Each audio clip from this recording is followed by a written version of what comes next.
So in today's video, I just wanted to give a breakdown on every single piece of lore that we know about Starfield. I did mention in one of my recent videos that I think the lore of Starfield will take up a lot of Bethesda's E3 presentation this year, considering we know basically nothing about the lore of this universe, right? It kind of makes sense that Bethesda will want to get into it and explain it to us. So, what do we know? Let's get into it. Hey guys, it's Light here. If you enjoyed today's video, don't forget to give it a like, it massively helps out small channels like myself. Also, if you're new around here and you're looking to stay up to date on Starfield, Fallout and Elder Scrolls news, consider subscribing. We're hoping to hit 30 subscribers here soon, so it would really mean a lot. With that said and done, let's get into the video. So in order to actually create this video, I had to go back and look at every single confirmed statement and video on Starfield that Bethesda had put out. And honestly, I found some interesting stuff. So I just want to start with going over the 3 confirmed planets and the lore behind them, and then we'll move on to other known lore. So let's start with Aquila City. It is the capital of the 3-star collective, which is quote a loose confederation of 3 distinct star systems. Now, in the Aquila City video, they do confirm that Aquila is home to all different kinds of people. Whether that means different species, which I think it does, or just different humans, we're not entirely sure. Although it is likely different species, considering this is supposed to be an epic sci-fi space game. Now, according to the Aquila video, the citizens of Aquila City believe in the sanctity of freedom. Another thing that we know about Aquila City is that it has a giant wall built around it, as the planet's home to a deadly species of alien called Ashta. And unfortunately, that's all we know about Aquila City as of right now. So, moving over to Neon, we know that it's a pleasure city. Now, to me, Pleasure City makes me think, drugs, sex, alcohol, little to no laws, and things like that. Now, it is confirmed that a company called the Nino Fresh Corporation, I think I'm saying that right, built a giant fishing platform on this said aquatic world that was hoped to catch and sell fish. One day, they discovered a fish with some kind of psychotropic properties, apparently. The company decided to turn it into a drug and sell it because they could make more money selling a drug than selling regular old fish. Now we do know that the drug is named Aqua, again I think I'm saying that right, and that it is actually illegal on every single planet in the settled systems besides Neon itself. Apparently people come from all over the galaxy to try and experience that drug. Basically think of Neon as Starfield's Amsterdam. Now let's move over to New Atlantis.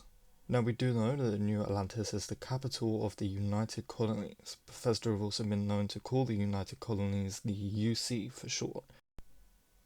We also know that the United Colonies is the quote most powerful established and military and political faction in the game, end quote.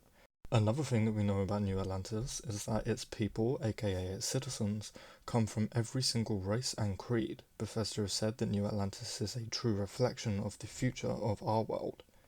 This leads me to believe that New Atlantis will be the most Earth-like planet, but that's just my speculation. Unfortunately, we don't know anything else about the planet. Okay, so kind of moving away from the planets, we know that every single one of these places is located in an area called the Settled Systems. Now we do know that the Settled Systems is located in the Milky Way, and is about 50 light years away from Earth. We also know that the game is set in 2330. Okay, so this is interesting. After doing some research, I found out that if humans got into a space shuttle that travelled 5 miles per second, it would take 37,200 human years to travel 1 light year, meaning it would take 1,860,000 human years to travel from Earth to where Starfield is set. Now the reason this is interesting is because this proves that Starfield is not going to be as quote realistic as some people have thought. If humans have managed to reach this far into the galaxy, it means that the tech in Starfield is ridiculously more advanced than ours, and even more advanced than Fallout universe. But anyway, that was pretty much a given. I just thought, let's point that out. Now, as said earlier, the game is to be set in 2330. However, we do know that in the year 2310, there was a giant galactic war called the Bloody Colony War, where the United Colonies and the 3-Star Collective went up against each other. Now, I imagine that this is going to be a pretty big thing in the Starfield universe. We also know that these two factions, the United Colonies and the Freestar Collective, are the two largest factions within the game. Bethesda have confirmed this. Bethesda have also announced that these two factions are at a, quote, uneasy peace. This gives us a lot of lore information.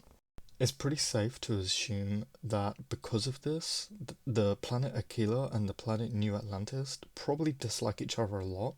Think of it as the Windhelm and the Solitude of Starfield. I also imagine that Neon will kind of be like the man in the middle, if you will. Now let's get into some enemies and their lore. First off, we have the Ecliptic Mercenaries. So basically, they're mercenaries. Unfortunately, that's all we know. But next we have the Pirates of the Crimson Fleet. Now, the word pirate is interesting to me here. This could mean that much like pirates on Earth, these pirates are sailing the stars rather than the seas. And we also know about a faction called the, quote, Violent Spacers, but in my opinion, I believe that they're just going to be like raiders in Fallout or bandits in Elder Scrolls. Now, in Starfield's Into the Starfield video, Todd Howard does tell us that Constellation, a faction in Starfield, is the, quote, last group of space explorers.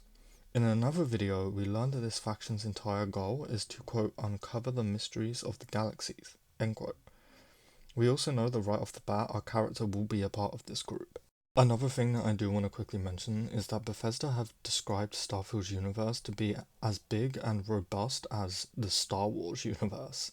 Now that is a bold statement, and honestly I don't believe it for a second, considering just how much lore is established in Star Wars. Either way, I thought it was worth a mention here. So moving on, in the Starfield trailer there is a book, which I won't bother showing you guys here as you've all likely seen it. Anyway, there is a book that is a flight training manual, which obviously confirms to us that flying is kind of like driving. You know, you need a license, you need to be trained to do it.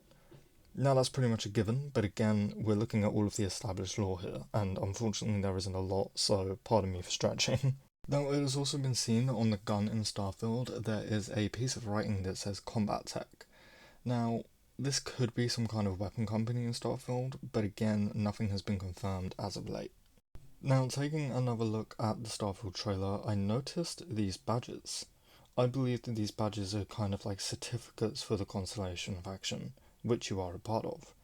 Also on the wall here, there is a poster of a woman called Eliza.